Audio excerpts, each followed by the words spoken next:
inspired me to play. I saw Tony Dorsett play when I was young. I'm 4 or 5 years old. Dallas Cowboys were the truth.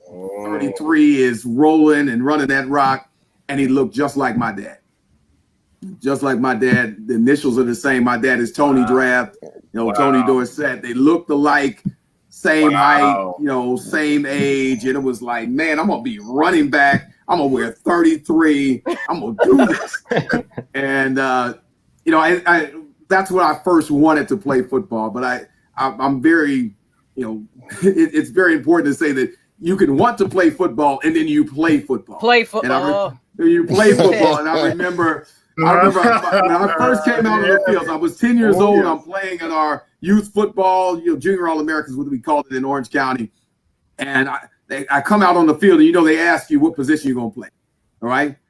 And I'm like, you know what time it is. It's my time. I'm about to play some football. You know what time it is. I am running back. Where's my number? 33. Let's go get it. They said, you're going to be an offensive lineman. I said, no, man. I'm a running back. No, you're going to be a defensive lineman. I said, no. You don't see this. You don't see this. This is the running back. So I remember trying to show them over the first couple of days of practice of how they were completely mistaken, and they must have lost their mind to not have me as running back, and just ran all over the place. So tired, so sore. And I learned the most important fact in terms of playing football is that if you want to play well, if you want to play at the level that you need to, you're going to have to go to work. And when I went to work, I'd played other sports before. I played soccer, baseball, all those things, but there's nothing that'll have your body sore like some football.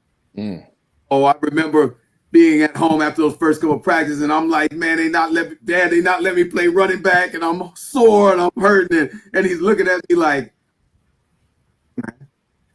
you just gonna work that soreness out, right? Yeah.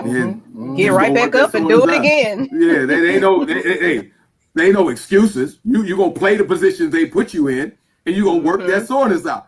And I love it that this 10 years old learned really what commitment looks like. It really made this huge impact because it said that you have a plan.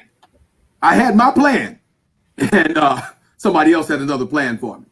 And with my dad saying that and me going in on playing offensive line and defensive line, I actually carried that with me throughout my playing career. And now that experience made it where I appreciated Kynan that much more and our defensive lineman that much more by having to play early on.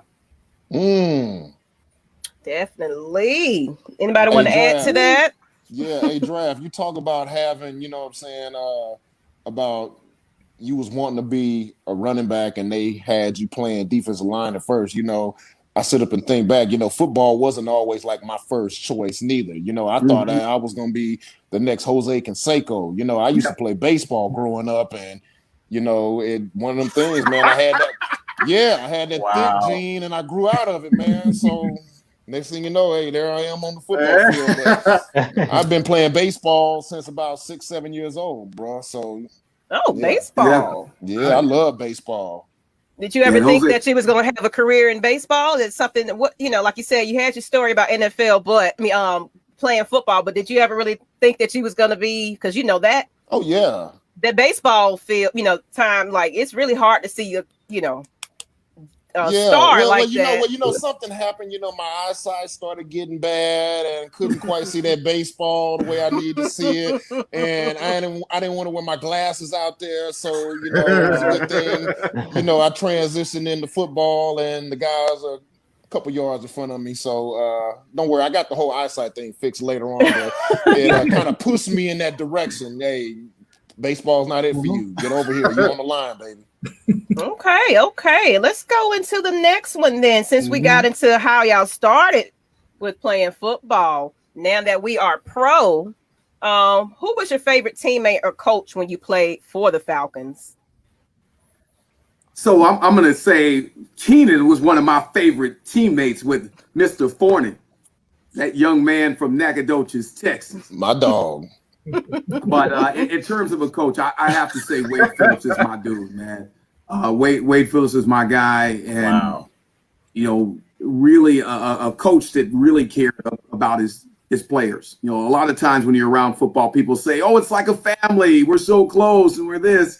And no, it's, you know, we're working together. We have a strong relationship. We're connected because we go into battle together. But family, I don't know, right? But Wade's a guy that really did care, and, you know, cared so much that every time when I saw him when he was a coach for another team, the first person that's tapping you on the shoulder, first person, is Wade Phillips. And, you know, it's, you know, when someone asks you how you're doing, you know if they really care. You know, it's the how you doing, versus really looking at you and asking you how you're doing, and you just know that they care. And I think any guy that's played with Wade that you get on, they'll say the same thing, because it was extremely authentic with it. He made you feel like, you know, that you matter, and that he saw who you were as an individual and as a man. So definitely Wade Phillips. Wade was cool, bro, because I remember even he was on the defensive side. I remember liking Wade too, you know, because you can tell when people are genuine. Y'all know when somebody trying to be fake. You know what I'm saying? Some of the coaches will come up and say something to you, and you're like, man, you don't give a damn. Why don't you going back over there? You know, but yeah, Wade was one of them cool, genuine coaches, man. Yeah, so I can see why you say that. Yeah. It's for me, I want to say the guys that was funny. You know, of course, my man Draft was one of my favorite teammates, but the guys that was on the team that could crack jokes like your Jerron Bolden. I don't know if y'all remember JB. He was number 21. We diehard fans right here. We long time fans. Man, like, I mean, I'm talking about will roast you, will fire you up, will score on you, however you want to say it, man. He was one of those people. I don't know, y'all tell me.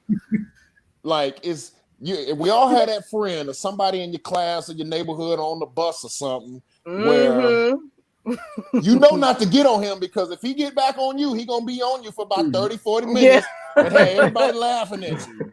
And JB was that guy. Like, I remember we'd be on the plane rides coming home, and man, if you get him started, boy, he gonna be on you for about an hour or so. But guys like that, those were my favorite teammates. Him and Demario Williams, you know, they'll just, you know, I like to storm people. I like to hear. I like to hear people get roasted. You know what I'm saying? That's my thing. So the funny teammates, those are my favorites. Yeah, Fred McCrary, you know, the Mississippi State Bulldog. Oh my goodness, boy.